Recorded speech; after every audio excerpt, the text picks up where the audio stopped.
Assalamualaikum mbokk yi, welcome back to the Jollof Football Bantaba YouTube channel, the home of Gambian football.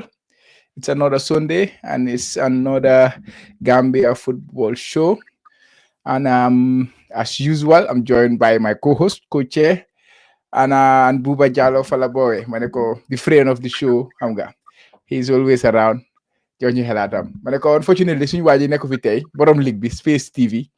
Nekku fi, but he might join us along the way. So suñu joiné rek we will xam nga moom tey teewam waroon naa am solo because ñi ngi war a waxtaan about home base team te xam ngeen ne Space mooy borom league bi team bu ñëw squad bu ñëw pick si home base bi rek like kàddoom si jaarut rek ma ne ko des na waaye anyways Che Buba ma ne ko nuyu naa leen welcome back to another Gambia football show Che nu fa demee. Chama maa ngi fine namoon nañ la namoon nañ la léegi moom kenn mënu laa replace wax dëgg yàlla host moom yow rek yaay borom man host moom beneen affaire la waaye di la jaajëfal bu baax Muhammad di kontaan tamit si teewaay boobu once again suma waa ji yaa oustaz yaa imam yaa Chahli di ko jaajëfal bu baax a baax famille di nuyu audience tamit boolem ku waay fu waay nekk rek si dëkk bi ak diaspora bi mu laa jaajëfal leen welcome to Jollof Football Bantaba YouTube channel di home Gambian football ñëwaat nañ si beneen numéro beneen heure of the Gambia football show Chama nga doxal ko moom. waaw Buba Che mu ngi jaar fii ci ko politique yow xam nga nu fa demee last week dafa téye host bi def loo xam ne kenn musu ko def si hosting bi so léegi bu maa ñëw di ma wax ne man passaat na ma host bi Buba yow yaa war a leeral affaire bi yow you have tested both sides naka la da Che dafa war a nekk chief host de ndax du. waaw mu ne yenn saa yi xat-xat daf dee am family ties at yu bëri daf dee mën a xew behind the screen behind the scene wante ku mën a ñëw rek daal di leen ko rafetlu because moom ci boppam sax nu ma ko waxee daf dee ñëw wax xalaatam laajte space laajte ma ñëw sa wax xalaatam so yow tam war ngaa use that freedom di nuyu auditeurs yi ñi nga xam ne ñu ngi seetaan ñu wañ a dal di seetaan ba pare tam di nuyu tam another section of the Jollof Bantaba because moo ko waxee nii ñun genn wàlla leen so beneen genn wàlla bi tam mu fa mooy campé bi ñu nga xam ne dañ dee ñëw si Friday bi wante fu ma ko bëgg a dooree mooy Che because Che soo bàyyee xel Che sanse guddeem lam ñëwee si programme bi soo gisee line bi de was fa soloon suut loolu moo tax ñu ngi jaay sports committee ñu ngi jaajëf gars yi si seen gala boobu loolu mooy dundal sports si all disciplines muy basketball volleyball muy bëre muy daw muy football like daf dee because am na yenn gox yu nga xam ne sports dafa dal di deeyoon te bokk nag diki Che muy Banjul so bakaw su ñëwaatee ñuy gis this initiative daf ñoo rafetlu so loolu ñu ngi ko Che moom daal waaye tegal ma nataal bi si nataalam bi ngay gis Che dum sanse dem wa si red carpet mooy biir bakaw loolu moom daal ñu ngi jaajëf waa Bakaw trop ba pare tam di daal di jaajëf waa West Coast region amoon nañ final diggante Brikama ak Brufut loolu moo tax ñeneen saa yi soo gisee that organisation level si nawetaan level si subcommittee level lan dee dal di jéemu because the logistic the pose xam nga like maa ngi dal di sant gars yi daal wante Che daal xamoon naa ne daal dem ma lu mu ñëwee woon si show bi noonu la mu ñëwee tey line bi waaye yow caawa yow ma ñu nataal bi nga ajal nga ko fan si gars yi gis non boobu gis naa netaal bi seet na ma ko sax bu mag suñu waa ji ba ne ko suñu future président Seyni Kandji ñoom ñaar mag leen gis si programme bi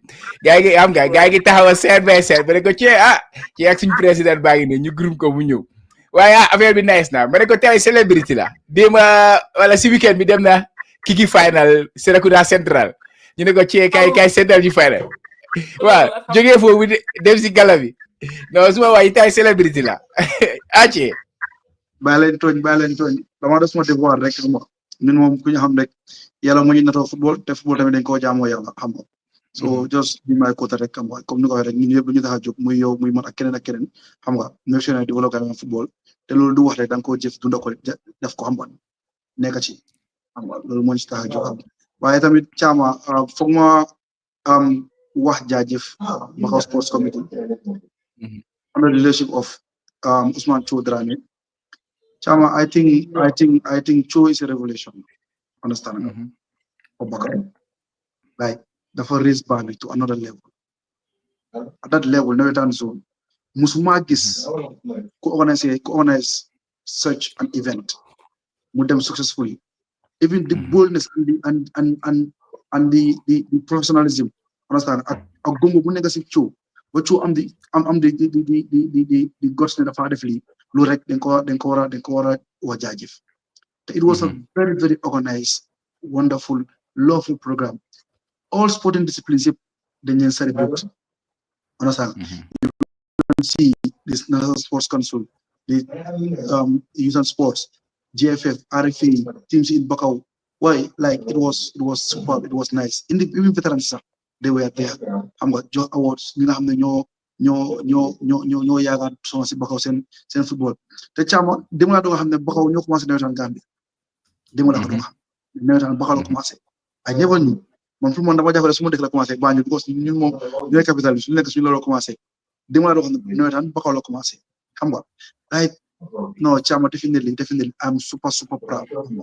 I'm super proud of Joe and his team, the work they did.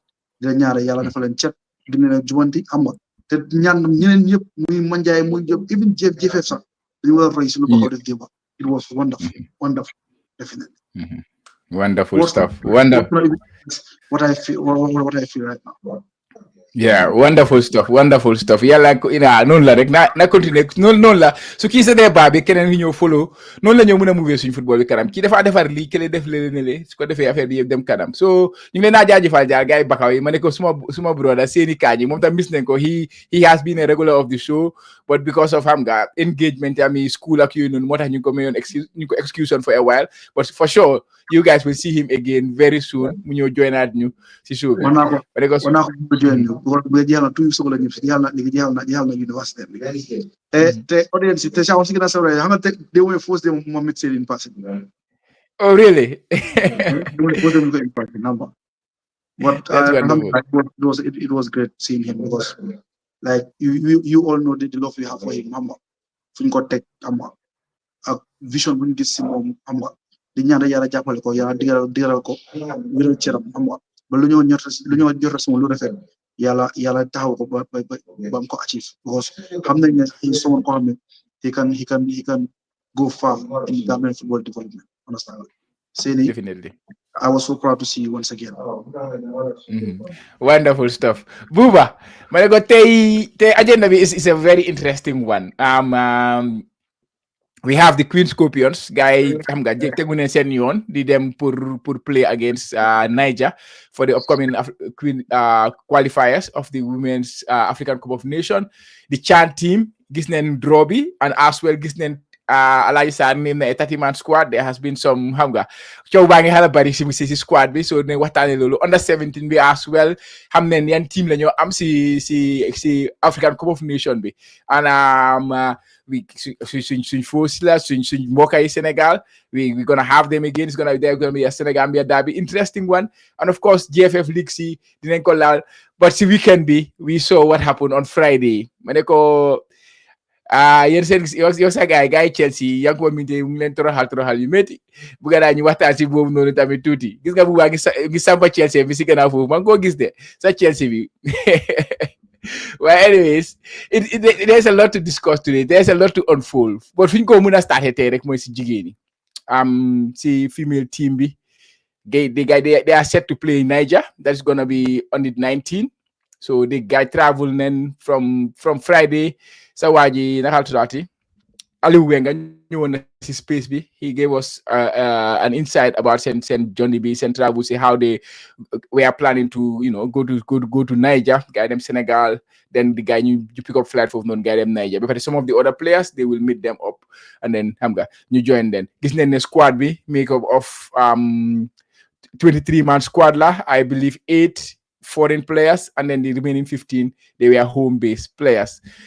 23 this women, game is women la. Well, I'm sorry. Yeah, 23 women, 23 women squad. 23, like, it doesn't mean they were 23-man squad, to be honest.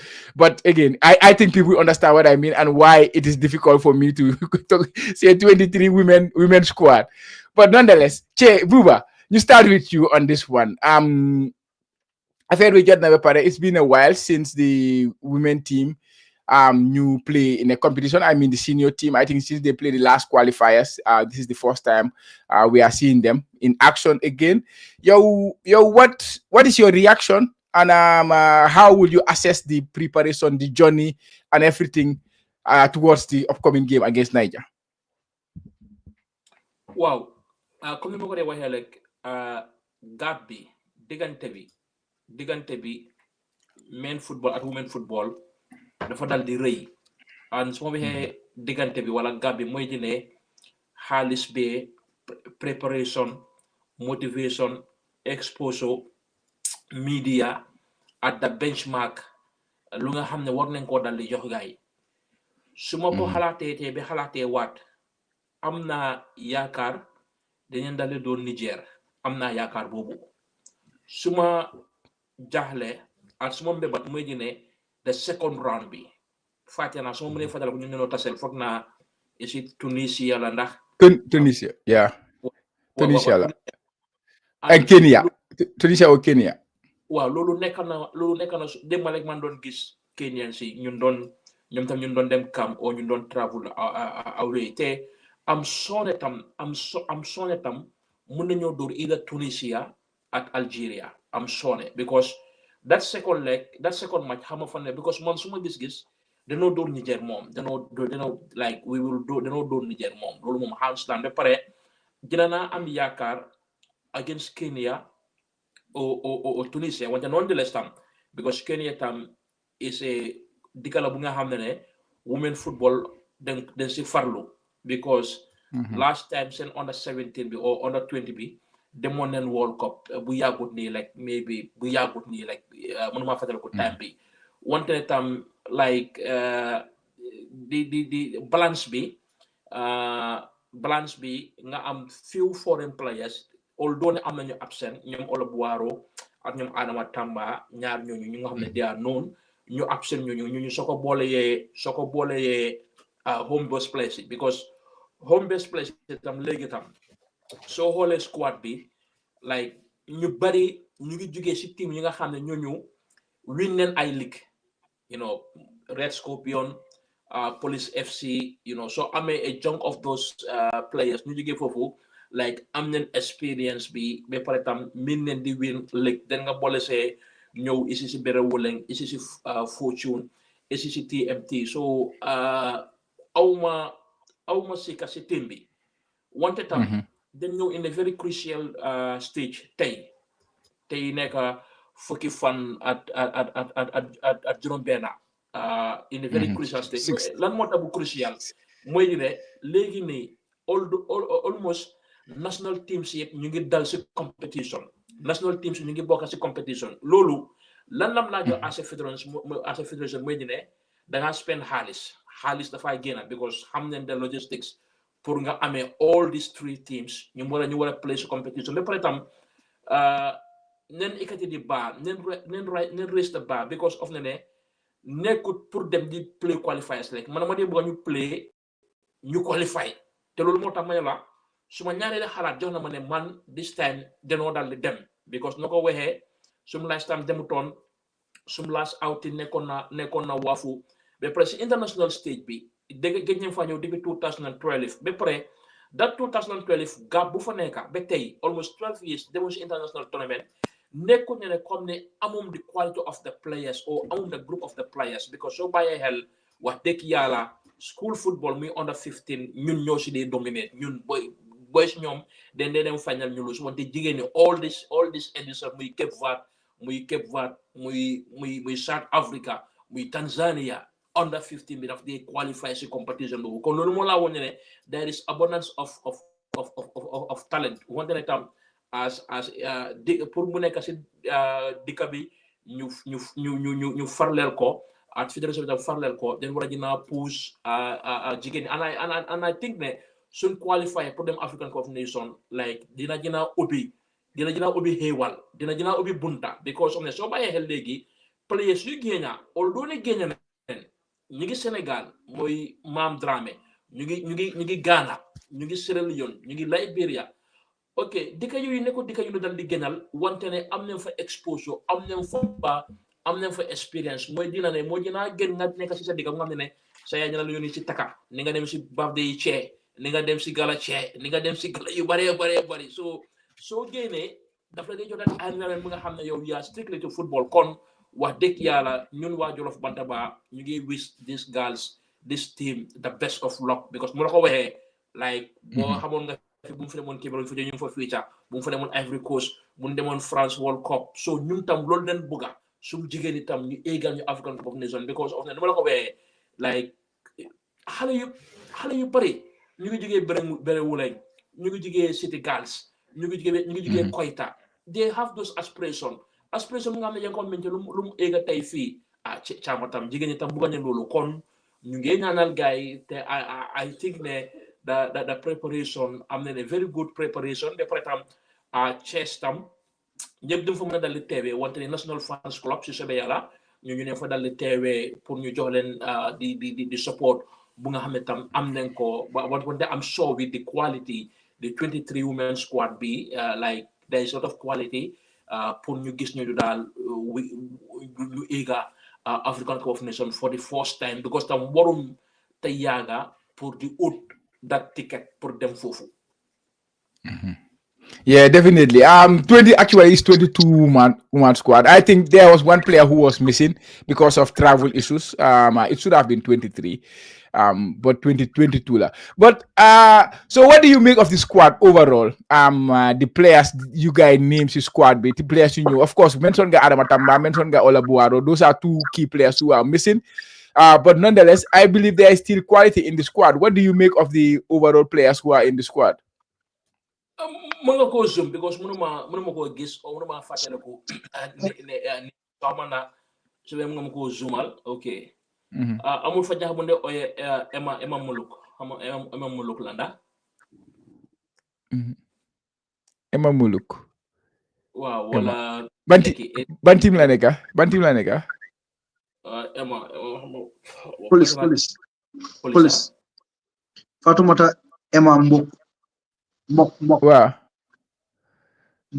Mbok yeah mu fa waaw mu ngi noonu Fatoumata Emma Mbok mu fa police FC waaw comme ni ma la ko waxee rek like top teams yi doon dominate based on their pedigree based on their experience seen match te yaa si football bi soo julee players yu nga boole leen yeneen players wala yeneen teams yi nga xam ne ñu ngi dal di ñëw muy Koita bi ak muy Berewuleng ak muy TMT ay ñëw Fortune you know so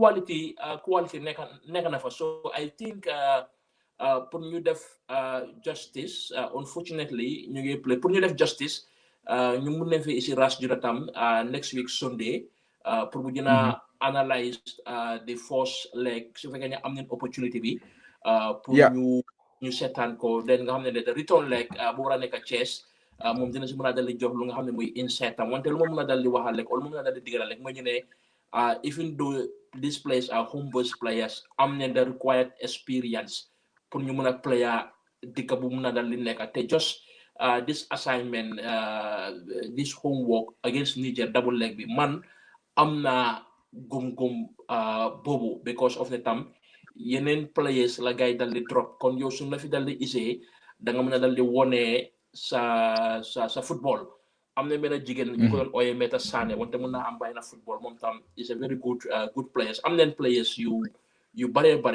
kon nu ma la ko waxee rek duñ def dara lu ñu wis kay the best of luck.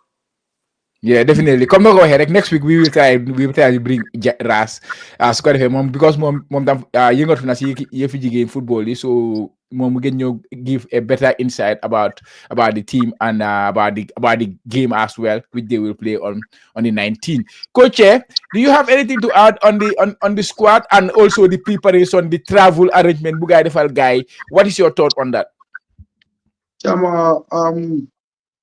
Nasam le mo comme preparation bit for me dafa poor because time frame is too short. Secondly, my travel be why should they drive to Senegal? Then from Senegal they go to Niamey. We flight direct that 8 hours journey go no. So, but there are so many questions to be answered from the federation side. Regarding women football, last week ñu chairman leer lay ñaan understand dama gëna ci guys seen match against seen match against Niger man li ma gëna ñaan rek mooy xaalis bu ñu ci football jigéen ngala dañ ko dugal ci football jigéen chama man dama believe ne football jigéen bi dañu war am seen own setup training yoo xam ne dañ ko war a implement because suñ ko gis man dama believe dañu war a yokk seen capacity understand suñ dañu war a introduce nutritionists ak physical trainers understand see women football because the biggest problem biggest challenge in women football mooy the size of our players mooy suñu biggest handicap moo tax ñun mën nañoo côté waaye suñ demee ba dajee teams like Nigeria Cameroon the elite always dafa difficult because ñu dañuy mel ni comme góor te ku la gën a baax physically moo la gën a am force understand te female football ku la ëpp force rek understand ëpp na la advantage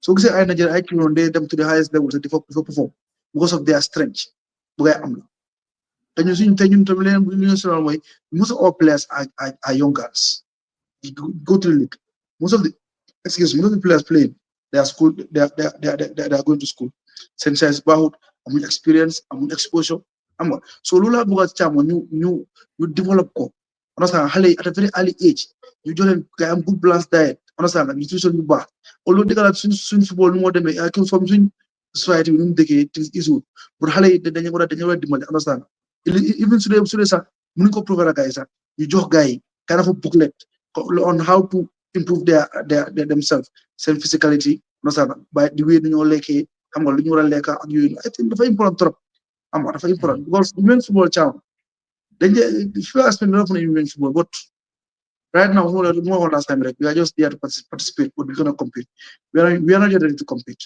unless we change so many things understand physically psychologically understand then now d'accord now nañ mën a change la nañ mën a compete as of now man dama expect much from them to be honest. But the good thing though is I think the fact they have about 8 players who are exposed, like some playing outside, like we have player playing in Latvia, you have player playing in Spain, you have the players playing in Liberia, in Africa, Senegal, and those countries. I think Ghana as well. So it's a good blend with 8 players coming from abroad. I think that will help the team. And like Buba said, ñaanal guy, hopefully they will go through Niger, and then of course the task will be much more harder after that. But like you always do in football, you look at the game in front of you, and Niger is in front of them right now. Hopefully they will go through those 2 legs. dañoo doon nag daa am problème yi daa am problème fu ñu kañ mooy fu ñu dajee ponkali bu suñu problème waaye comme la problème bi nekk ay moom du problème yaakaar naa you have to beat the best. Yeah, definitely. Well, you move on, ñu dem si CHAN bi si CHAN team bi gis nañ ne si biir midweek bi there is a few draws you can def nañ ne women draw under 20 I think under 23 like def African Cup of Nations for the under 17 and of course the CHAN team and Gambia participated in 2 of those draws. One of them was the CHAN, and then we know who they're gonna face. The draw was like that. Gambia was gonna face Gabon, and then the winner of that tie will face Algeria. And then if you win those 2 head-to-head ties, then you progress to the CHAN Nations Cup, which we have never qualified for as a nation. Buba, what is your reaction to the draw? Gabon, then Algeria if we qualify. Let's talk about that one. Then after we will go into the details of the squad. Squad it has been trimmed from 40 to 30. Then after we will go to that. What is your reaction to the draw first before we move on? Buba, you mute. Dina dal limiti because of sum jaar jaar ñu na Gabon te sum jaar jaar ñu na Gabon. That means ne any category muy player Gabon like du mëna dal di yomba. You understand? Yeah. Foog naa ne this time ñoom ñoo am the upper hand because ñoo nekk home match. Wana ndax te ñoo nekk di home side bi léegi nii first leg bi. First leg we assist out. I think it's Gambia like FC left side. So that I will assume the Gambia your first leg home. Then second leg we got you play call Niger. And the first leg is gonna be on the 28th to 3rd February, between 28th February to 2nd March. And then the second leg will be the week after that from 7th to 9th March. So first leg I believe is gonna be in Gambia, and then the second leg is gonna be in Gabon. As the draw shows, at least. That is my assumption, but I'm not confirmation.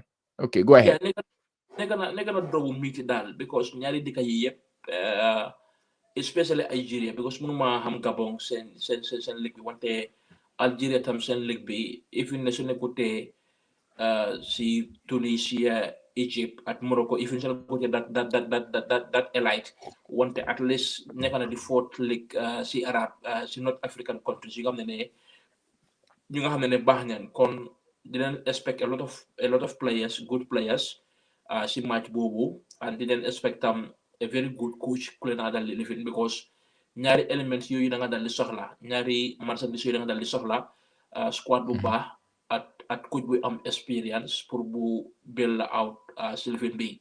Noonu ko waxoon si Gabon nekk na team bu nga xam ne xam nañ suñu jaar-jaar ñu na gaay for the past 3 years anytime ñu war a play a gaay like daf di xam nga nekkut daabi wante ne tam ñu ngi ko dal di isi that tension mu ngi nekk si ñoom si suñu diggante ñoom.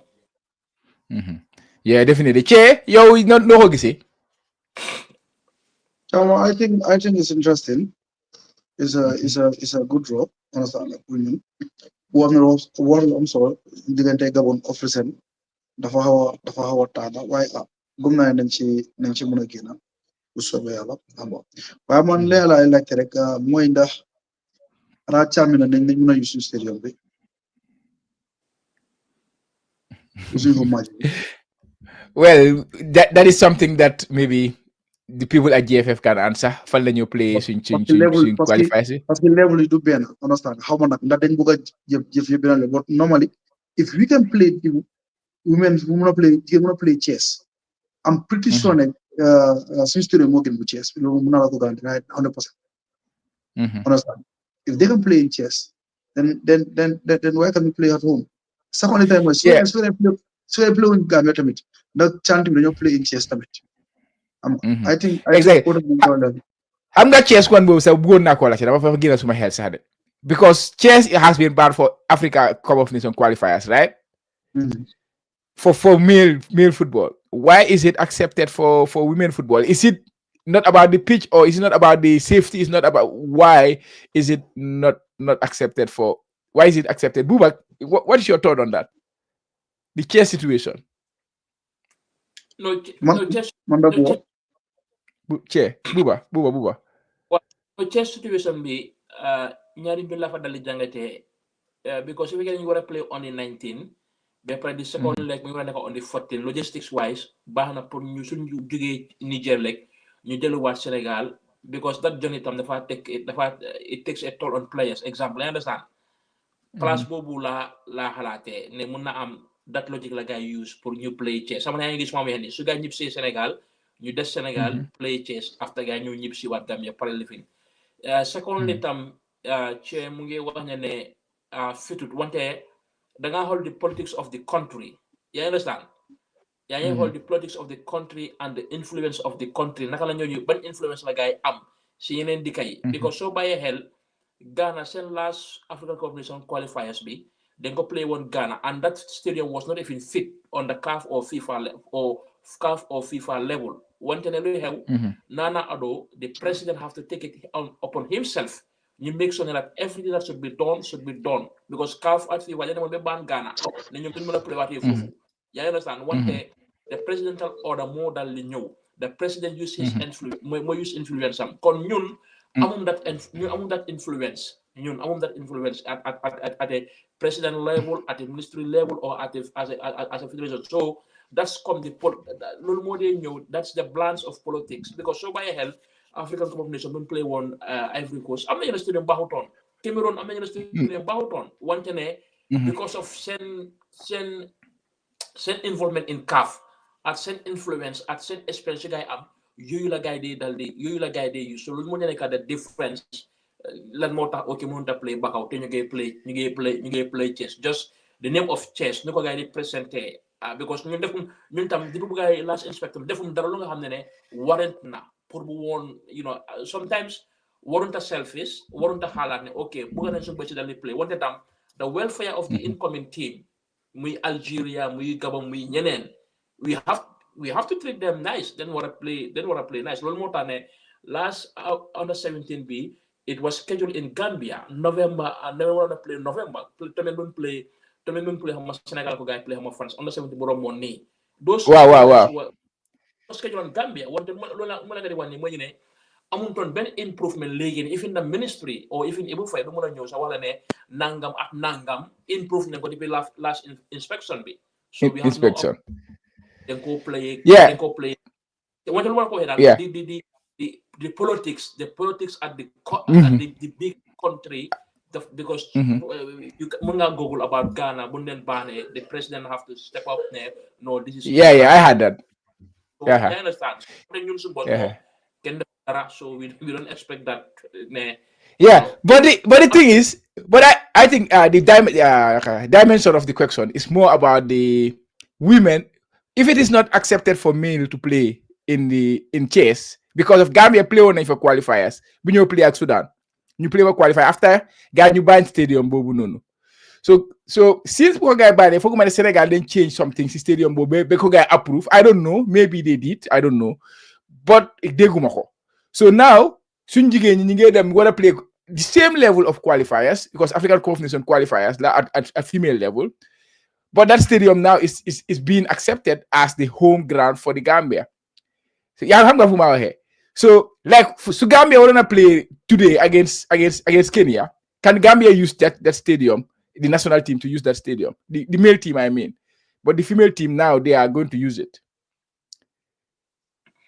So that ma la ko waxee woon su digg programme bi waxoon naa ñaari wax mooy ñu ne like dafa expensive pour fédération bi ñu support ñetti team si at once muy CHAN team bi female national team bi at under 17 bi wante nonetheless for support then the question should have been ndax ñu ngee daw expenses Morocco because Morocco dañ xam ne Morocco dañ dee play ba pare am naa fil CHAN team bi sax ñu na Gabon ñu ko play Morocco so la ñu ngee daw expenses from Niger to Morocco after nga ñëwaat Gambia you understand because I think lu bari si ñoom suma xel bu gàtta daf ma dal di wax ne expense is all about the money ñaata la nekk ñu dal di spend you understand xam nga so waroon naa bokk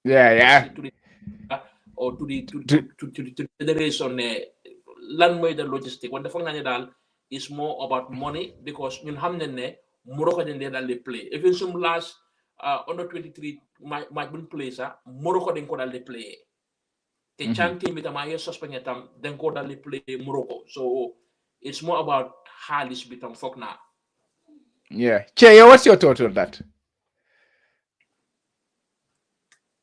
Yeah, you mute. Okay, regarding stadium bi stadium bi situation bi man that's my question I think dañ want nit leeral understand man about the question why why chess why not why mun na play some ground jigi góor léegi fu ñoo play all those information you need to know before guy dem bu dañu mën a am press conference or ñu xam what's going on ñu leeral wow, I think it's not right, to be honest, in my opinion. I think at that level of senior national team, I think both teams at least they should be treated with the same. Che mu ne fa halal fi wa che yo bana yo demal man ak bu ban nañ fi nekk inshallah and then so I my time nga duga si bu war che fa hala emergency, but hopefully he will join us later. Speaking of the CHAN team right? Speaking of the squad for the CHAN team, you're getting a 40-man squad like I owned initially. then that 40-man squad was trimmed down to 30-man squad, and eventually it will be trimmed to 23-man squad. That is the goal. People were reacting at 40-man squad. Why 40-man squad? Hamga. And then within 2 or 3 days, got trimmed to 30-man squad. Especially happy a lot of space. But yo, how do you see that process about the Chan team? 40-man be them to 30-man squad, and now they are going to 20. The tournament is in a couple of weeks, right? What's your thought on that, the Chan team? Why, Cham, you know, dama kasi angale nak mo raton si all of nak, you know, lolo daf di biri. So wala te kay si all of. Small of you must set it. Was more all of you try it. All of you did good all of la. But my all of you did good all of la bagay dewa. So da nga gis na ne the 40-man squad bi amna lu ci baax amna lu ci bon. Lu baax mo di ne léegi xam nañ ne sum players yi dañ dem uti ji visa dañ dem trials. You understand? Wow, how many buying a hello? Some places league, then they would give visa, then they them trials in and out. Time of would they hard business in be teach, be wala business in be J, you know, because Gisonenko won, she under 17, wala she under 20 be. Kondo lu so hewe, ninga dal lejo excuse pour 40-man squad be. Lu si bon, wala lu disadvantage am be. Du disadvantage am is one day, lan lam expose mo gine sum pare daf dey des. You understand? Come the level of our preparation is always poor. Lan moo tax ma ne 40-man squad bi am na disadvantage am mooy ñu ne kon su fekkoon ne parce que ne ñaari compétition yi dañ lu beta Chan team bi ak under 17 bi daf ñu dal di beta wante nu ma ko junjee woon si gannaaw nu ma ko waxee woon si gannaaw si yeneen programme mooy ñu ne ñoom lay Bojang ñoom Yaya Mane ñoom Alaji Sarr they have to continuously working every day. You understand? Because léegi dañ leen fal dañ leen jox contract ne yow yaay Chan team bi seen coach bi yow yaay under 17 yow yaay under 20 so ñoom every day Monday to Friday dañ war a liggéey. You understand? Kon loolu su xewoon then dañoo am the knowledge of the players. You understand? Because the database of the players is very important. Waxoon naa ko fi woon ñetti semaine si gannaaw sabarte bu nga xam ne gisoon nañ ko si John Mankin Street bu mu ko daldi appelé woon muy dem si nawetaan yi muy dem si players yi muy seetaan match loolu soxla nañ ko ida am nañ football match muy daldi ñëw si kanam si weer bi si kanam wala si ay semaine war nañoo am coaches ay national team coaches. yaa ngi understand ñu nga xam ne assign nañ leen or the technical department ñoom seen boppam su mel ne seen liggéey bariwut ñuy gëstu ligue bi. yaa ngi understand because then kon amut njëriñ ñuy am this player of the month. You understand? Both internally and externally. Because player of the month bi nominees ñu laa dal di joxoñ junjene ñii ñooy players yu xarañ si weeri January nominees yi. You understand? Wala si club bi kii may so that data collection ak that physical presence si league bi loolu namoon nañ ko si coach bi kon loolu tam suñu xewee dafa dal di journée ne kon dangaa bugg a dal di isi ay fukka ñeneenti nit wala fanweeri nit nga isi leen dinañ dal di train because xam ne ne the space goal project bi yaatu boobu yow tam amuloo that human resources pour nga mun a gis ku nekka. yaa ngi understand because ñaare la ne wañe ne ma bëgg a gis player bi mun koo óolu mun koo dal di xam wante ne tam another advantage tam is ne fair treatment cama dina toogaa listam cama dina toogaa listam cee dina toogaa listam xama dina toogaa listam kon loolu moo tax tam ñu koromboole ñoom ñëpp isi leen gis leen because soo bàyyee xel training bi tàmbale na woon si talaata bi ñu train talaata alarba alxamis ajuma am neen 4 days te yaakaar naa ne tam dinañ dal di dellusiwaat ba pare tam dinañ dal di trim the list so the 40-man squad or the 30-man squad bonut because man ma day jàpp always ne dañ dee am reserve comme ni benn player mun naa gaañu in the course of week 11 wala week 12 player bi mun naa visa yi mun naa dal di génna mu bugg a dem dal di dem Slovenia wala dal di dem Belgium so den si sa reserve list bi mun nga faa isi nit wante lu ma bëgg a dal di junjal mooy ñu ne like it's high time kon ñu joxe importance pour di players ñu nga xam ne ñuy play si ligue bi ñu préparer leen si national team bi or ñu préparer leen in this case because soo demee Sénégal seen cante maa ngi taxaw yaa ngi la saan seen cante maa ngi taxaw yëpp itam mën na ñëw isiwaat another different chan team wante ñooñu ñan ñoo ko liggéey mooy coaches yu nga xam ne tànnal nañ leen si ligue bi o coaches yu nga xam ne ñooñu fédération bi tànnal leen yéen yaa leen dal di wala yaa war a dal di gestu si affaire local football gars yi am ko ba pare am nañ seen own technical center bu nga xam ne every time national team call up rek foofu la gars yi dal di dem dal di trade wante ne tam provided ne dana comme ni am nañ di data gisoon naa Cheikh Tidiane Secka bi ñoon na fi a very good rundown about the history of Alhaji Sarr ak yooyu hey man duma fi toog kenn di fi martaati kenn you know that those are records and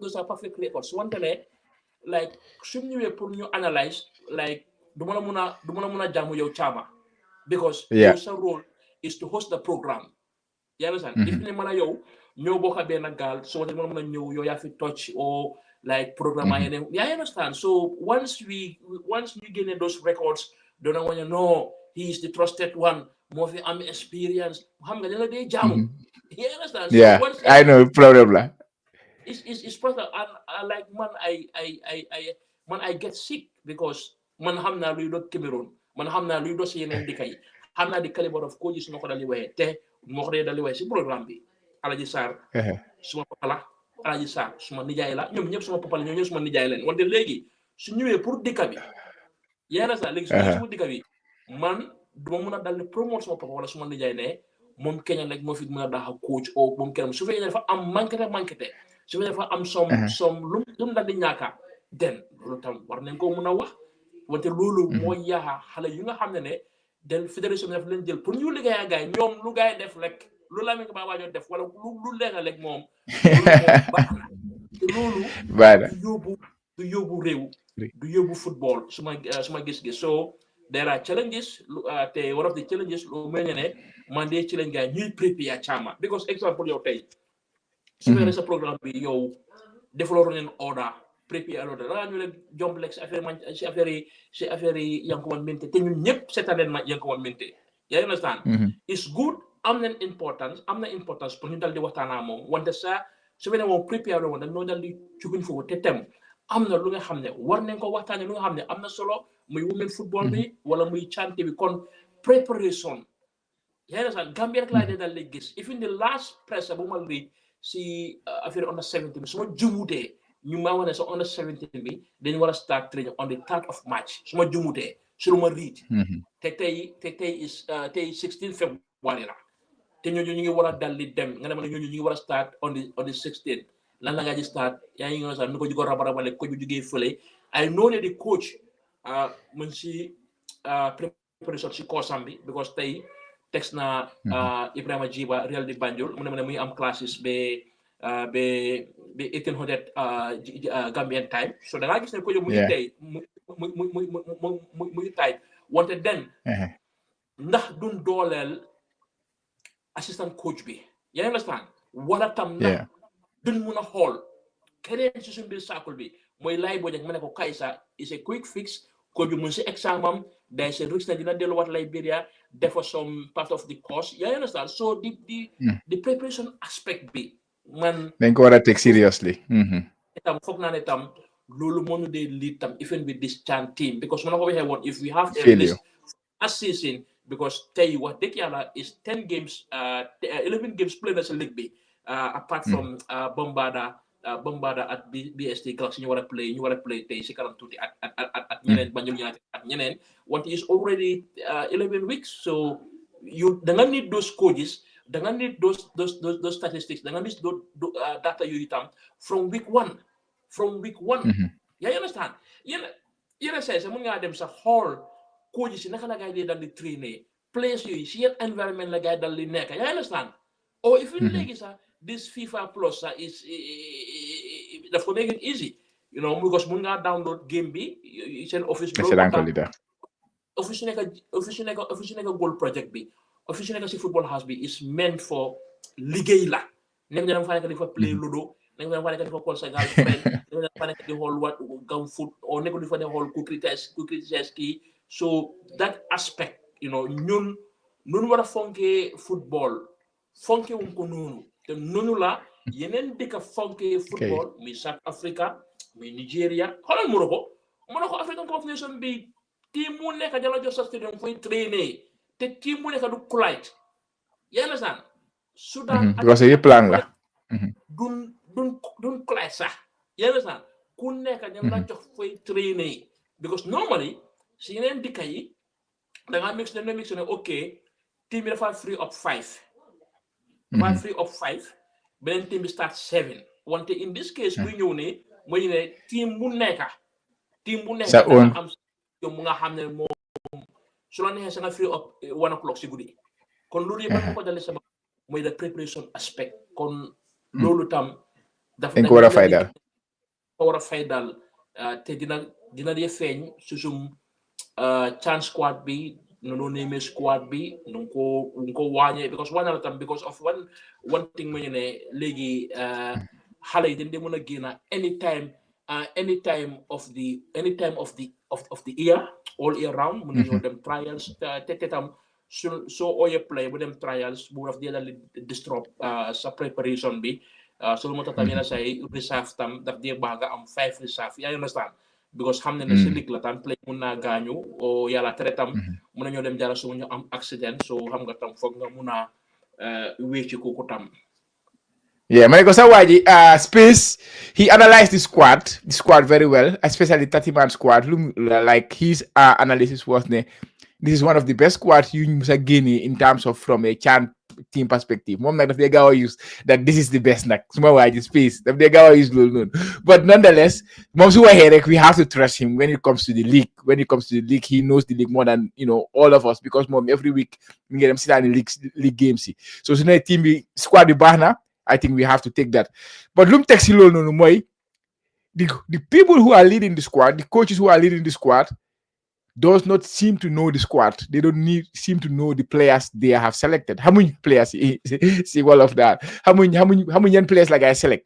Because then they can lache kii mooy kan ban player si ñoom ñaar seen biir kii lu mu nekk def so loolu lu mu nekk di wone rek moo nekk ne nekkuñu seetaan ligue bi ni ñu ko dee seetaan I think yow wax nga si loolu noonu tuuti coaches nekkuñu seetaan ligue bi ni ñu ko nekk di ko seetaane but still they came out with a very good squad so the question bu nit yi doon laajte mooy ka ndax ñoom ñoo pick squad bi si of course I'm sure they will have an input but where they ñoom ñoo nekkoon the main guy pour isi squad boobu noonu together but another thing moo nekk about coaches yi I think there are 3 head coaches there involved in the squad you have Alhaji Sarr moo lead affaire bi Aliou Nakala Aliou Diagne bu Medina waaw ak the other one nakal tuddaati Jane Diouf waaw ak Jane Diouf yeah Fortune exactly 3 head coaches ñoo nekk foofu noonu yow loolu noonu what is your perspective on that loolu noo ko gisee in terms of squad coaches su guys yi waaw nekkut lu bon because under 17 bi at under 20 bi at CHAN team bi dañ dee mun a am coaches yi internally si dëkk bi ñu asi yenn coaches ñu attaque leen wante ne like lan mooy sa rôle nu ma la ko waxee woon si gannaaw competition bi daf leen dal di beta because den soxla teams ñu invite gars yi you understand wante ne su fekkente ne ñoom year round xam ne den war a dem dal di nekk CHAN team kon coaches yu itam always danoo nekk di liggéey you understand danoo nekk di liggéey because coaches yooyu société si kaw société Alhaji Sarr am nañ experience because liggéey na noo players yi you understand if su nekk da liggéey na players sax wante am nañ experience si biir Africa which is also crucial so it's a positive side wante ne man fu ma dee bañee like may ñu ne their involvement before Tuesday bi you understand this involvement before Tuesday bi because like ni ko cee di amee man daf am exclusive yu bari because yëgoon nañ ne noonu dem CHAN team then doon yéen ñetti coach yooyu xam na ne ok yaa ngi amee involvement because xam nga Gambia dafa bëgg a place yaa ngi nag suma xarit bi tam muy Omar Cham Gambia Dutch Lions ligue baa ngi dox wante yaa ngi dem si women football yaa ngi understand so why not ñu ut coach yi nga xam ne tam they are not coaching in the league example yaa ngi understand because xam nga yaa ngi understand lu ma wax mooy lu ma doon wax mooy ñu ne am nañ experience in Africa am nañ experience ci dëkk bi because most of these players play no guys seen team ou coach neen team si ñen daal di am solo wante ne tam da ngaa gis ne tam yaa ngi génne guys si seen club si di leen si national team bi why not ñu ut beyond club coach si nga xam ne ñooñu amum attachment si club si yaa understand because yenn saa yi nekk difficult yaa ne ok under 20 coach bi du mu nekk di coach Steve Biko ou du mu nekk di coach Real Banjul under 20 coach bi léegi dañ koo bàyyee rek muy coach under 20 coach bi wante léegi su fekkee ñoom dañ leen dal di junjoon ne woon Chan team is in preparation ba pare tam in the previous years ñoom ñoo fa dal di nekkoon that setup up mooy Aliou Diagne ak Jane Diouf kon lu ma nekk di wax ne mooy ñu ne war ñu ñëw toog ñu waxtaan like the way forward because soo prepare tey rek lu xew si Tuesday mooy xew kii du xam man kii du xam play bi fan la mu jógee kii du xam lii so da ngaa gis dafa nekk confusion te jamono boobu needuloo confusion because under 23 bi dañ ko dee dal di xeeb this is the second national team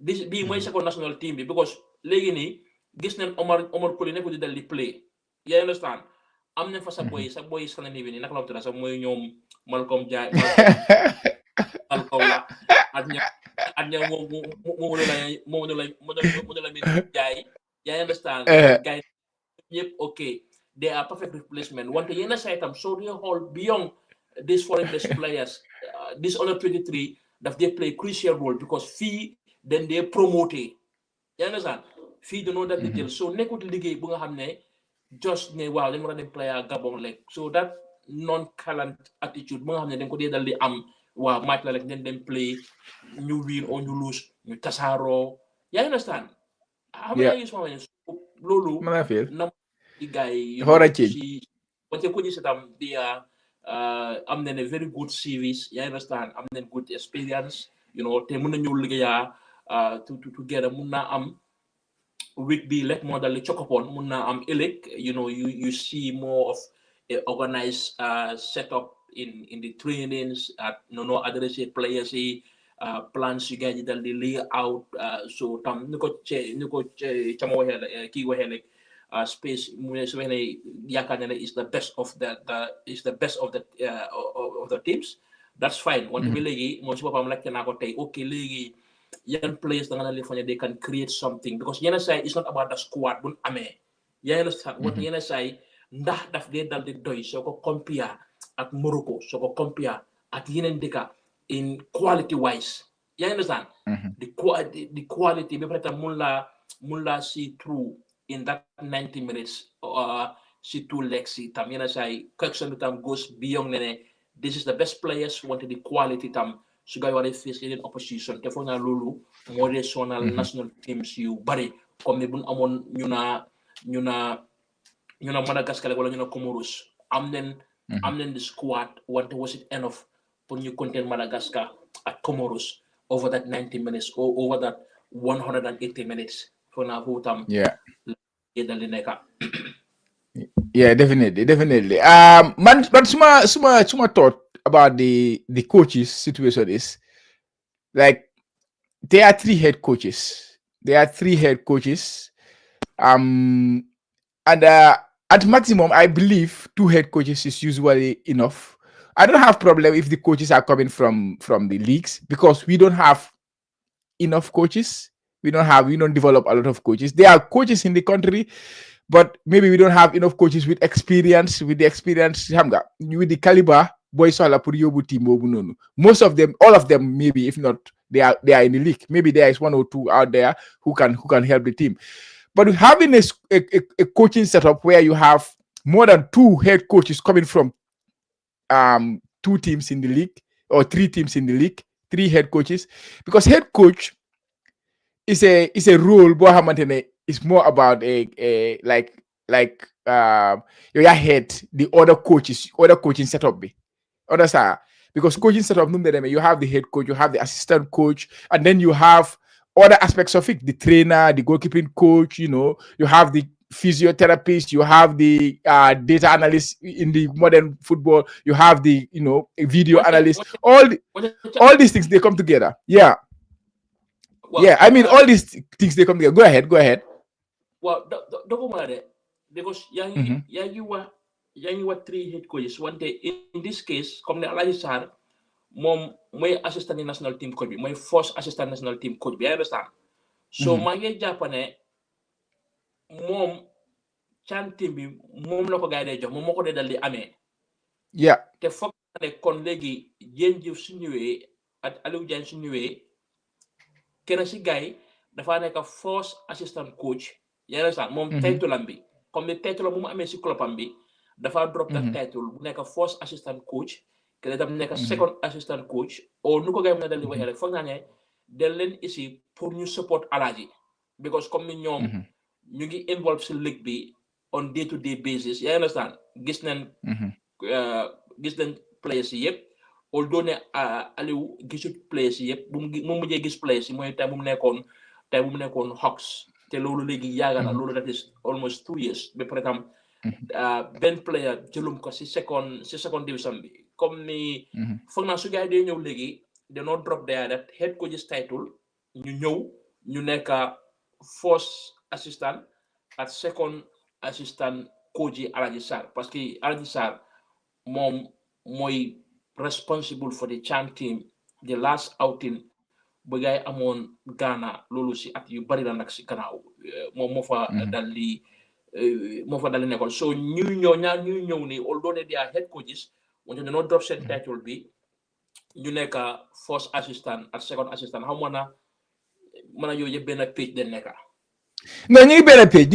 That is the setup we have at the national team level, right? We have the head coach, that is McKinstry, and then Alaji ak T-Boy. Even though we come for second, and saying Alaji Sarr, my second assistant, and I think everybody understand the situation. But the thing is, for me, is still like it's not the right approach in my opinion, because head coach and the assistant coach, they have their roles are quite different. So why not we are looking at the assistant coaches who are in the league, for example, and then try to find the best assistant coach and then make it compatible, because their role, so you can make a head coach, you make an assistant coach, it's a different role you are doing at the end of the day. There is another important aspect of it. Who's the trainer? You get them this woman, T-Boy, the train guy, who is also the first assistant coach of the national team. Most of the training for the CHAN team. So, like you say, when it comes to preparation, we are not prepared. If you better, so but the setup for me is not the right approach, because they're going to get the best of every position. Find the best head coach and give him the head coach role. Find the best assistant coach in the country and give him the assistant coach. Find the best trainer and give them the role. So they are not engaged in the other setups in the national team. But what they do, okay, your head coach, these are the 3 head coaches that we will bring. And now you have to change your role. You have to change your approach. You have to change the way you help the team to what you are doing at your club level. How many young understand for Manika do here? Understand? Nyako head coach, nyako assistant coaches si dekabi. Change your adna. Maneko nyako assistant coaches si dekabi. Why not are we not looking at the assistant coaches? Nyako trainers si dekabi. Why are we not looking at the trainers to come and help the team? Fofula neka do here. Not like the coaches you guys is knowing to help Alaji Sarr. I understand the my guys in role. But my point is, what they are doing and what they are coming to do at the national team is different. So that is my point. Che, you are back. Munala Jelsi Fofu, si chanti mileneka. Then they're going to discuss about the coaching system set up in the guy defe. Of course, squad B, because rumors in the like the coaches they are not really aware of the players who are in the squad. Low let as a general view. But your look is CHAN team be. What is your thought on the CHAN preparation be, training be, squad selection be, and then you move on to under 17 be? Wow, I think they want to stop this engagement appointments. Understand? You appointment like Lee Moili. Understand that? Because, like, for example, right now, you get like Sam, he's the head coach. Who you all know, my assistant coach be of the national team, automatically, monetarily head coach of the champ. Understand? According to Nom guys setting. Yeah, understand. T-Boy being his assistant of the national team, nega the assistant coach of the nega head coach of the how to call it the under 23. That's the order. Live Bojang, then yeah man. Okay. Man dama gom ne chama di fag ne GFF mi ngi appoint ñu as their coaches. Understand? It's important not to set up. Because for example, so jëlee ku mel ni Jane Diouf ak yeneen coaches. Right now, they're involved with their clubs. You understand? Right now, ñu focus on clubs. So léegi nga loolu jël ñu nga da nga jël engagement to guide them with the national team. Chama, like, what are you creating? Football dafa weesu foofu noonu foo xam ne benn coach dafa am multiple jobs. They did. Always foofu noonu. I'm a team because technically you need a team. Normally, you work throughout the league. Because so just look at the selection, like they don't have selection they pick based on experience. Just look at the team. Players of Lifestyle is familiar with them. The league knows them, which is not wrong. It's not wrong. It's not wrong. So let's either play in Cham, play in under 23, play in under 20, play in that categories. People know them. When go on the phone, I'm not players who have they are new players. So I don't think we want to do when I'm the play set up. Understand? But issue more, you won't blame them. Because why would you blame them? Why? Because I'm set up back then I was about one night, Muno them, who never them to Tesaro. Understand? So keep them in information. Best team, my player now. Who never in the tech. The super new scrutinize call, understand? Hall position who never I'm for 3 players also. Each position. Team B. Then they talk as a team. Understand? This cause here ki mo experience bi ki amna na was nangam kili based on code lumbu. Understand? Then there is another instruction bo xamne ñim dañu wa goor right back bi mo he's having a good season. Understand? But no mo demé ni la mo demé la sa to ko blame he's a coach. The higher coach amu time pour prepare amu time pour them do what discover players. What he does more. The higher players mo xam players that he's familiar with. Lura la mo def. Understand? So I think we need to adjust that. Was Chan the current solution guy get. Place on the right and you touch. You know to happen as Chan. Understand? Because Neko Hamne is a commission of the like go AFCON this is the Chan. You are giving chance to the home based players. Understand? So give them chance. Come Ninja not 20 or 17 prioritize swing home based players. Understand? Chan the new players have the new get touch. But at the end of the day, marketing is very important.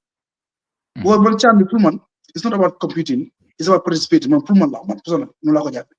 So give the kid the exposure, understand? Put him on send Boba. Imagine a time.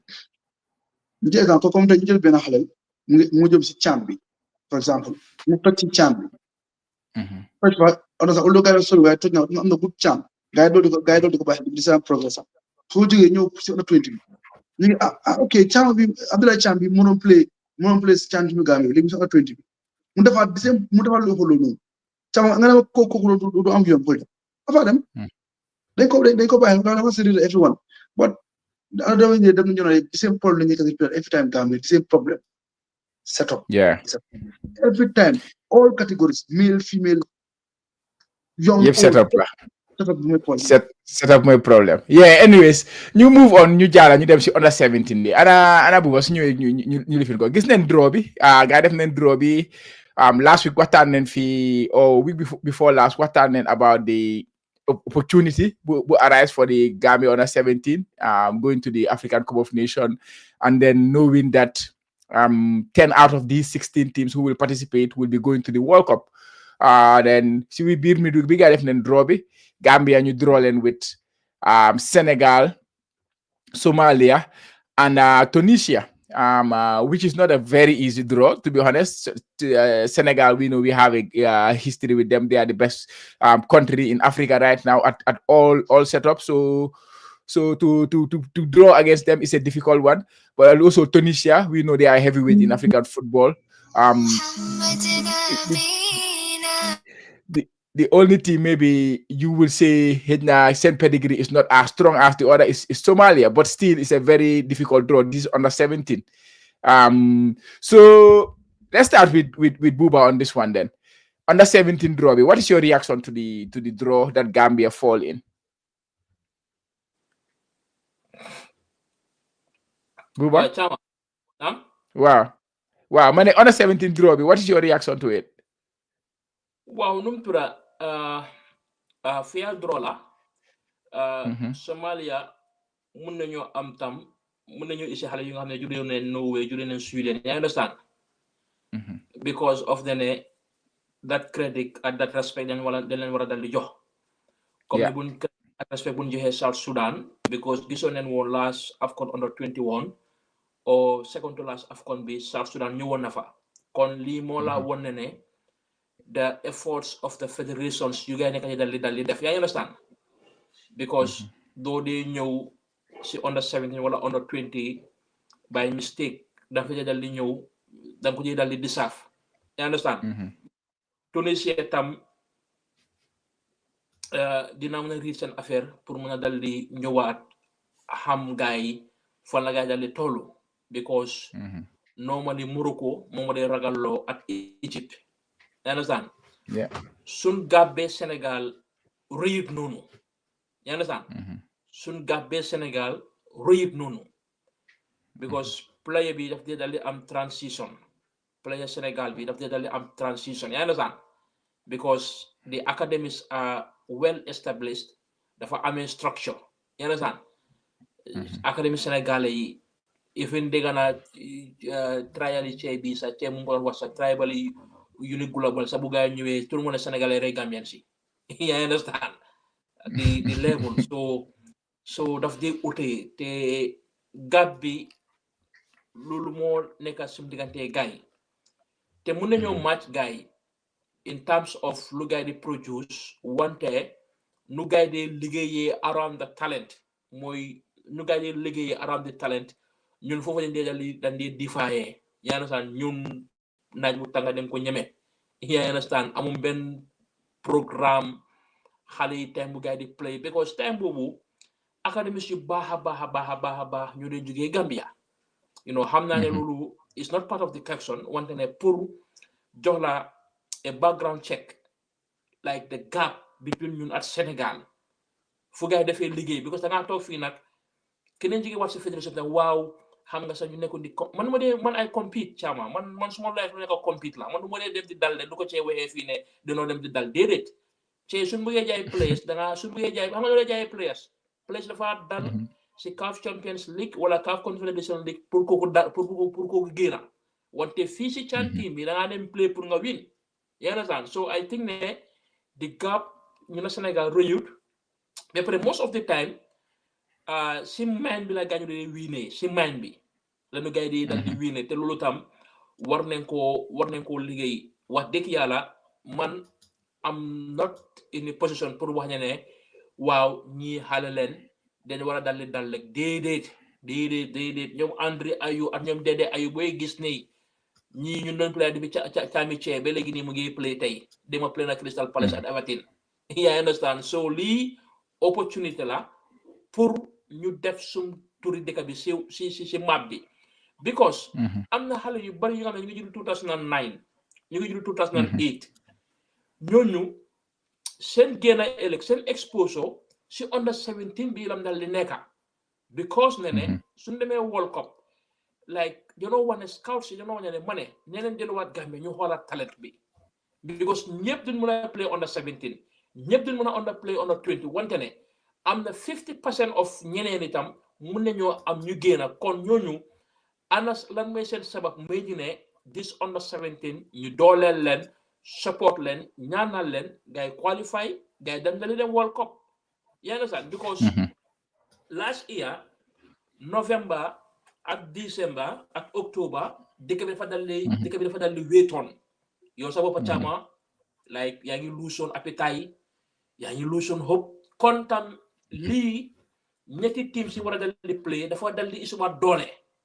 yaa ngi sax léegi am nañ lu noo waxtaanee am nañ lu noo séntu if you ne xam ne ni national team mu ngi ñëw play ak Kenya wante at least si diggante bi dinañ mun a am lu noo look forward kon loolu moo tax man I am very much desperate di ñaanal gars yi te am naa yaakaar ne tam ñun sumu under 17 bii dina dem de wante tam ba léegi tam preparation like you know am na ñu nga xam ne dina ñëw jël crédit waaw Lamin Kaba Bajo jamonoom la fi under 17 dem that's fine jamonoom lan fi yow la ñuy dem that's fine wante ne ñun tam it's not about the quantity wante the quality you know soo xoolee quality of preparation soo xoolee tey am na benn player bu war a toog si benn ci Manchester United bi jógee Mali under 20 bi la ngay toj soo demee Colombia South Americans yi under 20 yi la ngay toj soo demee yeneen dëkk yi under 17 yi la ngay dal di toj kon under 17 si ak under 20 si place yi tojee kay la pour ñun tam ñu mun a dina am ñu ñëw xool sum talent si kon like it's a fair draw su mënutee jël 4 seconds ba léegi ñu jël taat ñu dem play off bi tam ñun neen egg World Cup parce que ne soo bàyyee xel woon foofu la yëpp nekk waaw 2009 ak 2005 mu demoon Canada ak Peru foog naa bu demoon Canada ak Nigeria bu demoon Nigeria ak Canada gisoon ne lu fa dalee xew caama kon bunde overestimate this kind of competition parce que ni ma la ko waxee pool of talent is very important te moom scout la gis na xale yu dul jeex wante xale yooyu ñëpp dañ mën a play Real de Banjul ñëpp dañ mën a play yu ne góol wàll fu gaay mën a playee au fan lañ mën a dal di exposé seen talent su fekkente ne national team bi ak all categories ñu ngi play wet football bu baax a baax den ko soo xoolee Sénégal xalal Amara Diouf cee xam ne Amara Diouf kooku depuis kañ lam sign contrat am Amara depuis kañ lam sign contrat am te léegi Amara laal na compétition yi yëpp sax te amawut 18 sax te laal na compétition si yëpp sax so loolu moo tax kon like it's a very big tax because of ne tam suñ bëggee ikati 2005 ak 2009 under 17 bi sax it was 8 chicken wante ne at least tey mën nañoo xool xale yi ñu xool Baba Lee wala ñu xool gul ko yu Demba ñu xam ne ñii ay xale leen ñii ay cuuc leen if you suna wàññi seen at sax du ëppa 3 years or du ëppa 2 years so it's at least something nga xam ne mun nañ see dal di puugaroo you know man moom am very desperate wax dëgg yàlla pour gars yi dem World Cup pour daal di gars yi prepare last time nag bu la xewoon Sénégal it was luck because team bi prepare yu toon ñu dem di test MRI yi ñu am delay which was advantage si gars yi at least dina bëgg am 1 week dina noo yokk seen fitness dina naa yokk seen yaa ngi understand dem nañ si environnement nga xam ne moo dal di focus wante mun naa am this time all the preparation nanga ko ñaan gars yi nag bu gars yi di play fii ay Fortune ay Wali daan man team yi ma leen dee boo ñu dee play test match because da nga play test match gars yi door gars yi 5-0 nga ekkati di highs of this of teams yi te loolu baaxut Morocco moo ko waxee am nañ enough stadium na fa gars yi teel a dem gars yi mun su leen nee sa players test match at South Africa player test match ak ñeneen because loolu lañ gisoon under 20 bi mu tax mujj amoon bu demee woon Morocco dem player test match yaa ngi understand o dama leen Qatar o dama leen Saudi play leen test match kon ne xale day play test match dina ko comme ni ñu ne la xawma local based players wala academy yu foolish yi nga ñëw di player ñooñu yeah Che family lost nañ ko mu ngi xala tight up yeah but yeah it's a tight draw like you say but it's 17 so you never know and then I think we have a very very very very good players the under 17 bu guys seen on Senegal I think that under 17 was quite good the players yu fa nekkoon gis ne lan la guy def si tournament boobu noonu the guy finished that and they played Senegal in that tournament so we played Senegal it was a they could have won that game they were winning that game until Senegal equalized in the final few minutes so yaakaar am na but like you say preparation is key. So if we do that properly, if we take that very seriously, I think we give ourselves a better chance to get to the World Cup, which is the objective in this case, definitely. Che, what's your thought? Wow, Chama, the same thing like you had like one of the last week, Nakasu had my preparation week. Because since January 4th, the information in Gambia possibly not qualified to play AFCON or 17. Understand? They have not much more. Kon GFF way before that. So still want to do preparation. Because under 17, nga junior category, doko so you feel level Gambia.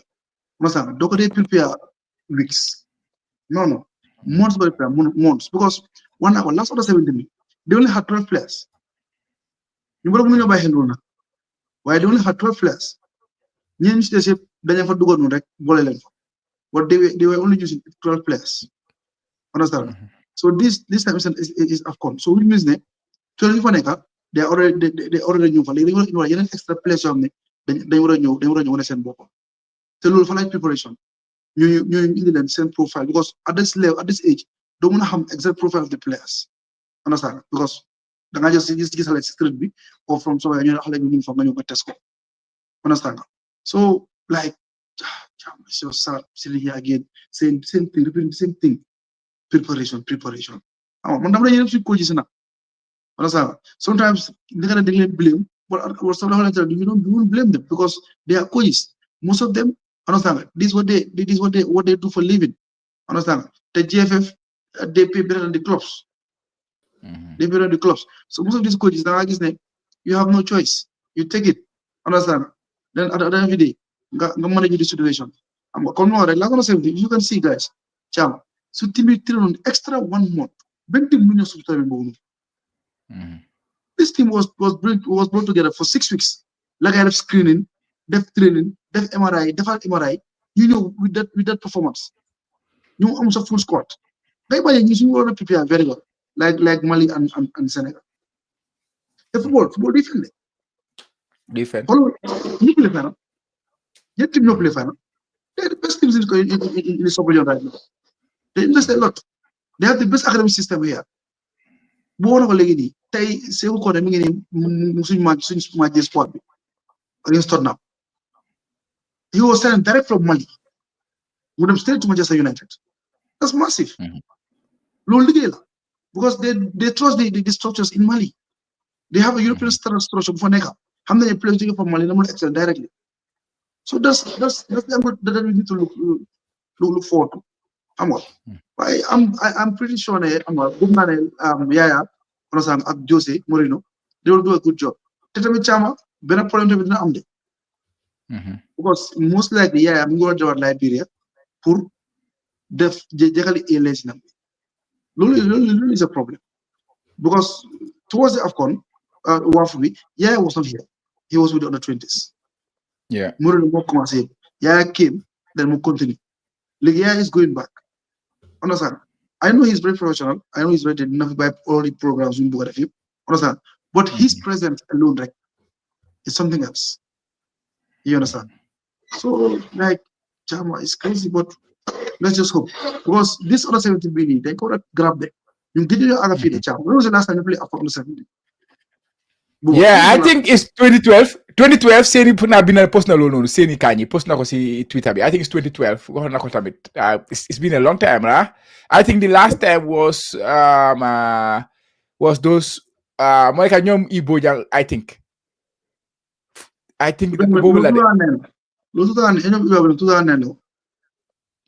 Well, maybe 2012 there was one. I cannot remember which team that won, but there was a 2012, I think.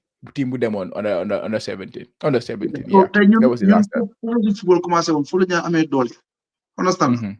So, like, because right now, hold Francis, just do half of it. Again, players, they excel. Why are we not going beyond the borders for innocent players? We have so many young players playing in Senegal. So many of them. They are in the Arab system in Senegal. Because it's a problem trust. When I know so many kids in Senegal, so many kids, you know, in Senegal, you have new fam. You need agency. Fana Bawali rek mo daga Senegal ku ka indi. Ci ko xam. Right Bawali. Understand? But ñeneen yépp they are here. Go to Senegal. We have so many Gambian kids here. Understand? What am I learning? Man lu ma wax moy GFF technical department dañ wara am a big scouting network bo xamni Jolof Football Bantaba Cham bu fa la boy ak yeneen journalist understand ak ñeneen ñoo football bi dañ wara engage. Ngeen mbor li la fi Gambia te Gambian football mo tax a jóg dañ bëgg day fa la gis talent ngeen join seen profile ngeen recommend ko boo ngeen identify ko then ñu xool ñu wook seet na nañu mën a indi because affaire li mbooloo la bro ñu ngay feeñu dara càmm you need anything from them. Yeah, Buba used to do that, right? Buba, you used to do that for them, right? But what is the situation now? Yeah. Situation bi. Uh-huh. Situation. No, mu fa bi because bu yàggut nii sa Imam Diagne bi sa toppanen ko bu yàggut nii Imam Diagne bu nekkoon Everton, yeah. kon mel bi léegi dafa dem yete boori foog naa dafa dem AFCON yete boori lam dem foog naa moom moo si mujjee bu yàggut nii that was some couple of months wante mu la ko waxee rek ñun danoo liggéeyal sum dikka liggéeyalum pour tour la wala gistal la, you know. So ñu ko doon dal def, and I think it was much of the time way forward because of ne am nañ xale yu bari ñu nga xam ne jaaxanka leen, you know, saraxule leen, ñu ngi France, ñu ngi Spain, ñu ngi Germany, te am nañ catégorie age bi under 20 ak under 17, you know. Am na benn xale sax mu doon play Hoffenheim, you know, moom foofu lam juddoo, wante dañ leen dal di nëbboon parce que seen yaay bëggutoon ñu lifin ko. So I mean, so loolu moo tax is all about the technical team lan lam bugga pour ñu def. Ifin Bay Camara mu nga xam ne moo gën a jege gaay, Mbay si boppam moom mu fa mun naa def liggéey boobu tam. So wante dafa dépend tam, nu ma la ko waxee rek, man moom duma isi doomi kenn digga bu nga xam ne amul stadium daal wax dëgg yàlla caama, wala digga bu nga xam ne ñu fay match ñoom Badara police wala Badara ñooñu am ñu xam ne xale yi ñu abroad but they are very influential here. Send fingerprint mu ngi fi. Understand? In Gambian football, they are doing a wonderful job. Like, let's open the doors. Boy, you need to follow your cham. Let's open the doors. They don't just come and guys suñu place tamit. ñu dugal into football, ñeneen tam ñu nekk ci ñeneen. But journalists, they know. If I mean professional journalists, I mean, bu ma ko just be far. Understand? Journalist boo xam ne yow xam nga gis nga dara sa investigation xam nga ne player nangam nga emale na gis naa player nangam profile nangam ñu am seen profile. Waaye dëgg bi dem kanam booy. Xam nga waaye dafa difficult. Su muy computer AFCON bii nii commencé ko ci ñu fa ñeneen jël indi leen. Am na xale yu nekk Sénégal ñu fa. Am na xale wax ne Seyna Kaal Timi Mbappé bi he's a Gambian. Ablaye Ba Sénégal ñu ko bëggoon naturalisé ko. Understand? Yeah. Situation he will turn 17 in March. No, 18 in March. Only 17. And when you have those players on new feet, I'm not it's crazy. It's just crazy. But anyways, I will jump to the final topic for today. We're gonna la League B space Nekofi. So I will use that as an excuse, put my jump League B tay. And then you them to finals the foreign based players. See, but my Domini Buwala. Today we go start here Chelsea. No, Chelsea team bi len Friday dur ko man ko lo ci si campé bi fi di way Buba faale wu ba back blue ye faale wuñ ma. Xam naa ne gars yi kontaan noonu nag because of seen doo yàggoo mi de moo leen doon toroxal waaye bu yow naka nga dundee game boobu yow Manchester am nga expérience bi xam nga war na leen expérience bi bu yow naka nga ko dundee as a Chelsea fan. No ñu xoolee ma ko woon si perspective yi Chelsea, you know, because am games yu bari yu lose yi nga xam ne jëloon nañu may pour ñu dem second wala third, you know, wante tam like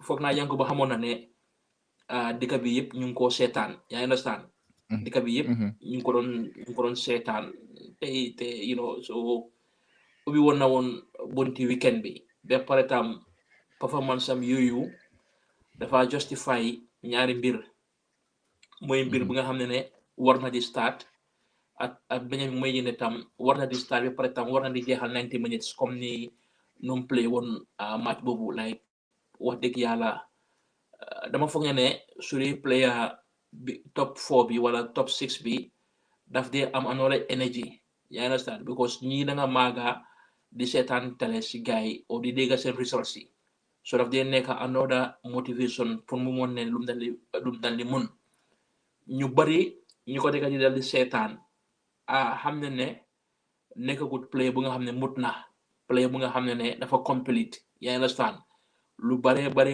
yokk na si moom wante ne ñaari performance si FA Cup bi at si ligue bi doy na xel ne daal wax dëgg yàlla isi na kontante te tam gis nañ ne Simon Adinga tam like dafa difficult pour bu war a start bu mun a start o keneen mun a dal di start ba pare tam ba léegi is a justification ne ok suñ soma sani mun dal di defoon xaalis mun dal di spendon si moom that's soma because tam wax dëgg yàlla comme ni demalek marmus boobu ku nekk Man City gogo doon demo xeena bagage waaw so da nga gis ne justify neen seen price tag bi o seen wages ba pare tam nu ma ko dee waxee like foog ñu am ko because xale yu dal di ñëw si under 17 bi xale yu dal di play si league bi foog ñu am ku noo sentu si kaw you understand su benn yank moom minte si field bi lam playé lam traîné ba côté wala Steve Biko wala si league bi lam dal di playé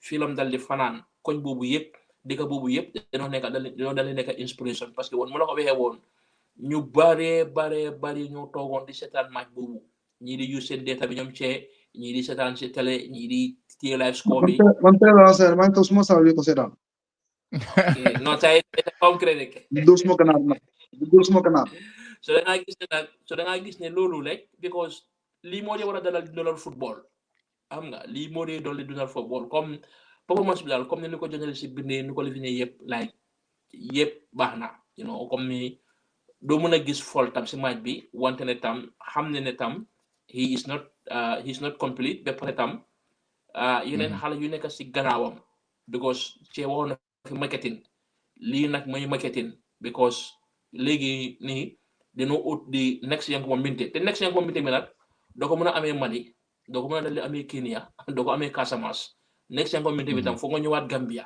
kon lii moo tax nga lijjanti ko waaw bari nañ ko nag mooy tax tam club si bari na Gambia léegi trop kan mooy ne next Yankuba non bari nañ fi plage mel ni moom waaw demal Kera non bàyyi ñu dem bëgguma teg kenn presse mais sa waa ji mi ngay toj Hossens de sa waa ji mi ngi ñëw di toj Hossens de seeni mu ngi lifin player bi Francis dégg naa déeba lan la score du faux goals la score déeba wala hat-trick la score got it with 8 but yeah you team see but he's a brilliant player hopefully we will have him under 17 man I would love to see him but anyway continue si Yankuba Minteh wax lyrics sal wax sa lyrics si Yankuba no wante content like you know because if in the second goal bi sama sama bu di baaxatul léegi ma fone sa side netting la si sama di ba ma ne non da score dafa duga you know and the first goal bi amoon na fa hat-trick nag wax dëgg yàlla mitoma tam you know amoon na fa hat-trick bu moom mënoon na ko pass mitoma boobu moom xam nga mënoon na ko pass bu romba wante su ko defoon si suuf at si kaw yi yëpp wante ne it will come it will come so like mu ngi ikkati daal drapeau Gambia te ñëpp ñu ngi kontaan si moom ñu ko dal ñëpp a ngi kontaan kay yàlla musal ko si cat yàlla musal ko tam si injuries tam because you know nu mu la ko waxee di numbers in top 5 dafa war a yokku you know nekk dara lu dafa war di wàññeeku de pare tam su fi amee sa neex na parce que ne mu ngi score ñu ngi gis yëg-yëgam yaa understand because ba pare tam that day play na a very unfamiliar situation muy wing back bi yaa understand with the speed with léegi nii da ngaa gis ne awareness am bi mu ngi overla aware si game bi fu moo defee fu moo taxaw yaa understand tout le monde explique Spanish boobu moom that day moom Spanish boobu moom tout le monde explique ko moom that day sa bag bi Che yow that how did you feel watching that game? What was your reaction? I was happy, but also I'm critical. Man mi fi go japp 100%. Man Yankuba Minteh like I'm not satisfied the way ni mo demé this season. Why moy because ko dega tamit dimale woko moy ne Yankuba Minteh he choose yan game la turn up which I don't like. Maybe because I'm a coach, more in that perspective. Because you can see against Chelsea, against Tottenham, against United, big teams who should to play like you can see it in him even against Arsenal. Even first leg, he had the chance to score. Moki goal beginning he Pedro is score rebound. You understand? He always turn up during big games. And it's not bad to turn up during big games because full spotlight gonna make. But consistency more gonna important. Because he analyzes side of money. Understand? He's one of the players who will look up to achieve what they've achieved in the Premier League. Sama didn't do it against United or against Chelsea. He do it against multiple teams in the Premier League, week in, week out. Look at Salah. You understand? Look at Haaland and the others. Understand? So man lula bo mu yoko si game up. You understand? Na jappe every opponent. Understand? Mu jappe ko equal. Equal in the sense that limo against United, against Chelsea, against Liverpool. Na I'm the same motivation against Ipswich. Understand? Against Leicester City, against any lower team more than because no matter 20 games that play, see Premier League. Understand? 20 matches, 5 goals, 2 assists. After me laying with yellow cards and everybody, I'm accumulating 6 yellow cards. I agree. The most of it is all about descent. Cards you have descent. Yeah, descent, yeah. Understand? So he needs to improve on that. I know he has the passion. He's like, he gives his all. But when we're going to yoka, understand? Defend wins you title, not as but goal wins you matches. You understand? In this case, teams magi, understand? Nyola gina siwal, understand? Why teams do it? No ego sa daraja. In a sense, no full guy and make some numbers. Because no single one teams magi, team the winner is going to make for then we're going to score goals and assists than teams magi. So man dal loolu laa bëgg a daal Chama mu woo ko because xam nga right now pour man waroon naa at least double figures in goal combination. Waroon naa double Goal figures. contribution. Sorry, goal contribution. Waroon naa double figures. So he needs to work on that. Mu wàññi yellow cards yi ba pare improve more on especially with the smaller teams. Yeah. I absolutely. I cannot agree more with you, especially when it comes to the smaller teams. Like you say, I'm the 5 goals in Premier League. 4 goals he scored it against the Big Six. So 1 goal last score so far against the non-Big Six teams. Against Leicester. Boom, they do second half. We have a game. We go bench on for a few games. We prove your point and then we so consistency more than the game, But I mean, another thing is the Premier League is a very difficult league. Hamga. Ñëw na ak ay injuries, ñëw na ak ay start na di play games, si coach bi door di ko bench. Hamga. And then even coach bi sax mu ngi doon wax ne sometimes they find it difficult to play against a low block team. So he's still in his growth as a footballer. Intensity Premier League is different from the intensity bu mu nekkoon di play bu mu nekkee Holland. Even Holland sax I think first 6 months there was a time coach bi daf ko dooroon di ko bench because of tactical awareness back dafa desoon. But after second half of the season bu mu ñëwee he pick up his form. He had a better second half than the first half of the season. So he's also learning the Premier League in that sense. But like you say, I absolutely agree like numbers you more def si big teams war na di ko yokka si small teams because foofu nga leen mën a producer the big numbers big teams nekkuñ di ko jox problème. So dafa war a reflect loolu. Yes. Understand man su ma ñëwee mooy ne yaa xam ne dafa am benn avantage bu mu am understand te loo ko mën a may rek mu mën a achieve loolu rek mooy mu am numbers yaa xam ne su mu ne am 10 Premier League goals rek 10 man 10 laa ko laaj su mu ne am 10 Premier League goals ok boole si ay 7-8 assists or mu lese mu am 20 goal contribution in general easily Liverpool ñu sign ko easily because bu ñu réew ne Salah dafaa dem certificat Salah dafaa dem understand kuy coach Liverpool Anna Slot mooy coach Liverpool moom moo coach Community understand Community so xool amortization he will be expensive for Liverpool but what he's earning at Brighton Liverpool su ko fair double sax mu ñëw Liverpool sax it's not a lot of money you understand xëy na transfer fee bi sax mooy xaw a egg tuuti xëy na nekk ay 50 million but again a 20 or 21-year-old player nga ci dégg. It will be more, for Brighton, it will be more than that. No, ma ko estimate ma ko xamé you say 60 million la sax. Understand? Nga am a player one na la jox yeen 10 years. You understand? With that low, you say in a sense low wages being ko fay. Bo xamna ne Brighton luñ ko fay almost 50,000. I'm sure of that. So it's only going to something around 70 or 75. He will take it. And also have the chance to Liverpool. So the only thing I'm going to make more at least minimum of 15 goal contribution. If it's the rest of Liverpool, sir, they will go sign or make a time to move the next. Long shot la. Well, anyways, it was a brilliant performance from him.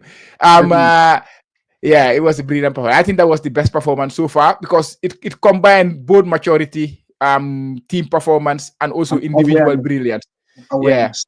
Yeah, exactly. So hopefully he will step up now. And coming on Holland rek. Second half of the season, I'm a better second half of the season. Study regularly because to be honest, these two I would like to add it there. Yes, said last 4 games, they won. Manchester United 3-1. Jóge foofu guy lost 7-0 against Nakalturati. Forest. Wow, yeah, against Forest. But I don't know this guy play on the Norwich FA Cup. He had a very good game. So in the last 5 games he started for Brighton, he has been the best player, or he's close to the best player for Brighton in every single one of those games. So he individual level, he is finding that consistency now. Like I said, Norwich was a brilliant performance. Manchester United was a top performance.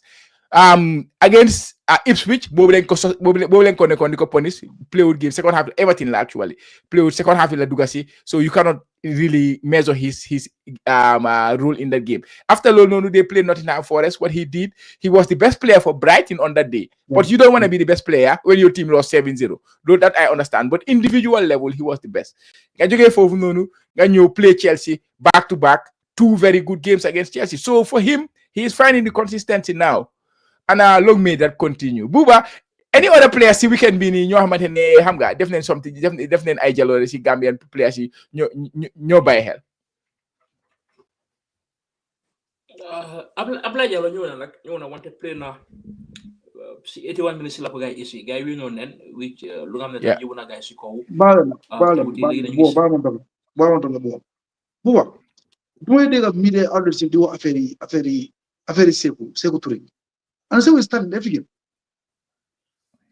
Timo he's playing every game although the 90 minutes but at least that play 3/4 of the game but 68 minutes 7 minutes at all you understand I think moom tamit wala ñu wobbi way duma la gis fen ko way Sekou Touré Buba yo so mo dega update ya chama yo dega update no they update so much telo dina wax affaire am tam parce que légui la ma chama laaj no dama bëgg tek spotlight dama bëgg jaxase am no but he was in the Jollof Football Bantaba team of the month last month xana yo gis lolu non no gis na ko mu fa why do you ko ci no why hanga you cannot talk about every single player that is the difficult part of it because we want tay may mëna jang tay may mëna jang may inda why it is bad bu continue ñu dem bu I'm just kidding anyway go continue see last 5 matches start na ko last 4 matches start na wante demba dafa ñew ci second half bi lam ñew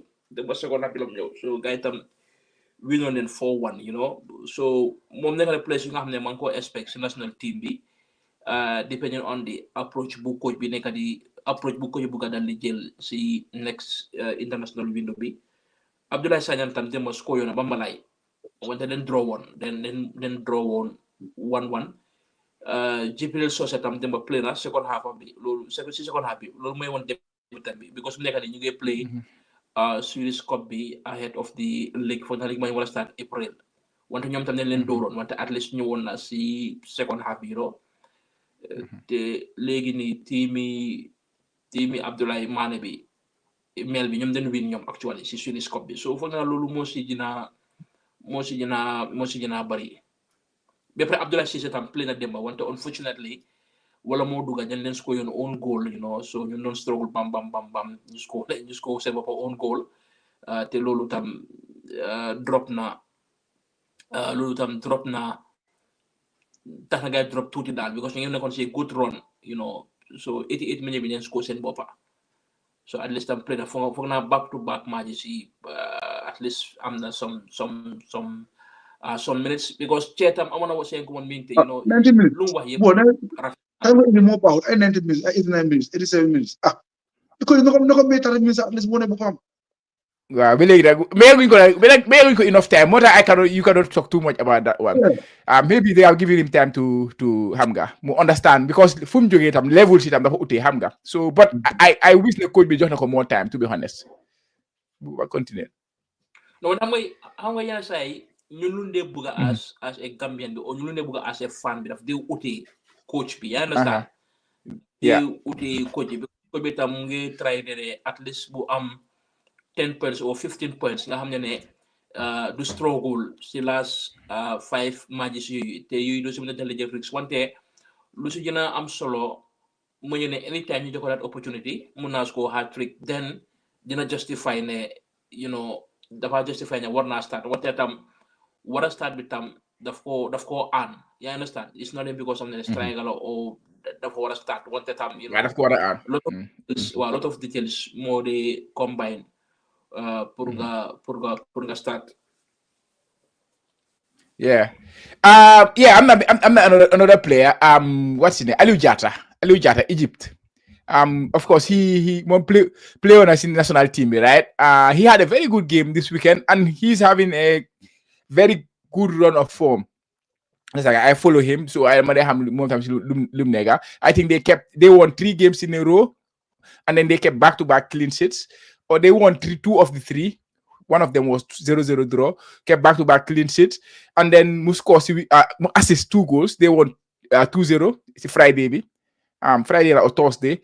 Mu assist both goals. And he was named in the Egyptian team of the week. The Egyptian League team of the week. Hang on, therefore, make on a debut. See national team. What can you tell us about Aliou? Left back, Tamit. I left back, but consistency level be for this. Ibu Toure rek fa nekk the consistent one. So seeing him doing well in Egypt, what does that mean? Buba. Wow, because Egypt is a top league. Mom yang na play sa. Duma sa mana walu bari wante is just a justification lu che don dal di wax. Che mu ne lan moo tax mi ne ko ne wasé ko Toure. Yow post nga Aliou Jatta Fodé post na Aliou Jatta Mbaye Kawana post na Aliou everybody posted because moom moo ko share ak guy yàlla sax moom xam nga yaa ngi gis that coverage that intensive coverage that day man seet na ma ko wante mënu ma ko na post and I don't need to post it suma bëggoon a post yàlla sax wante yaa ngi gis sometimes place itam dañ dee bëgg a am that yàlla sax xam nga because xam nga Seeku du ñëw do def lo wante he's a fine player and I think fu mu waroon na even he was in contest mu doon contest pour dem on African Cup of Nations first AFCON bi or even second AFCON bi because that's how good ne noonu la mel or noonu lam jàppa li fi lam so lii moo tax itam then the scouting department dafa war a dal di ubbeeku yaa ngi understand because bu Youssoupha Bob doon dal di dem AFCON muy woon Morocco yow soo mënee scout Youssoupha Bob o soo mënee xam ne Youssoupha Bob kon das mel ne si Africa tam players yam fa so ba pare tam Jonathan yaagoon na si continent bi so mun naa am because ñu luñ mën a def mooy ne ñu report about the performance wante léegi pour ñu jël ko lu daf dee des si coach bi yaa understand nga because foog naa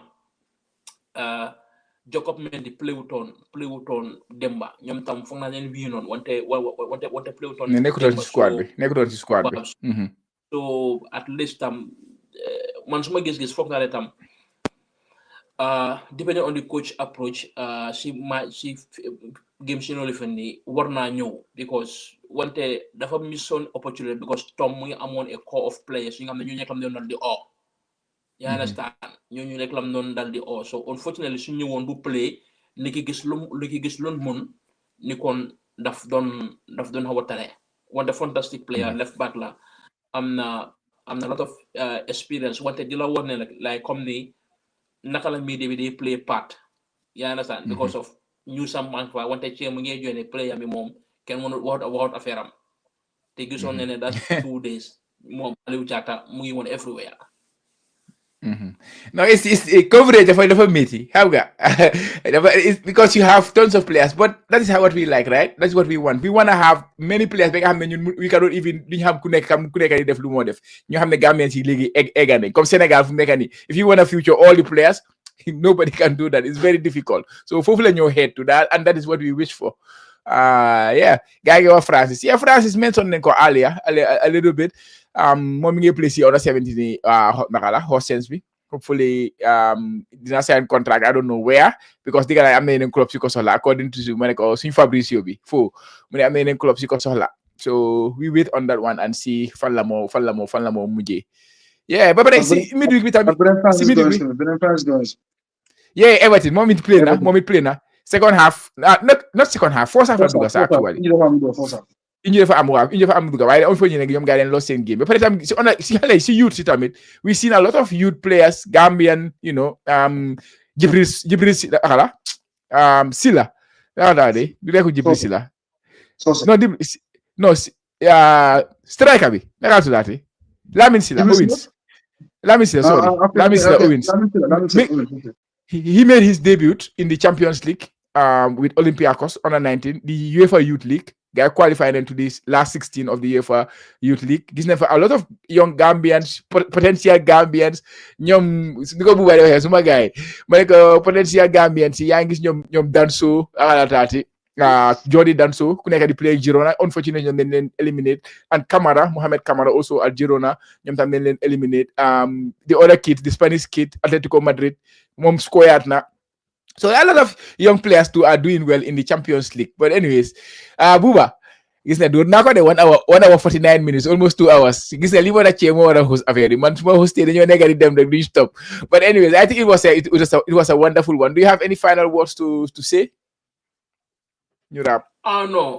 Sëñ nag tey nag moom waxee moom no mu ngi woon si comment section bi no di ko nuyu at mi tanga jëg suma sister di nuyu ñëpp daal ñu doon seetaan ak ñu waña daal di seetaan di la jaajëfal yow sa bopp tam ak Che. Yeah, Jack, thank you very much. Che ma ne ko close affaire bi. Waaw di jaajëfal rek ñi ñoo seetaan audience once again ñoom ñoo tax ñu fay nekk ñu fay sona xam nga ak seeni tamit ñaari seeni bu góor seeni bu jigéen ñoom tamit ñu woon si comment si di comment bu baax a baax di leen jox seen wàccuwaay ñoom ñëpp pomba dañ jot dig daje ba next week inshallah. Wow, suma guy yena ko dega. So thank you for joining us again. It's the Jollof Football Bantaba YouTube channel. If you have not subscribed, please make sure you do that and please follow us on our social media. And don't forget our brother to Buba Yalo Falabowe. His pages is everywhere.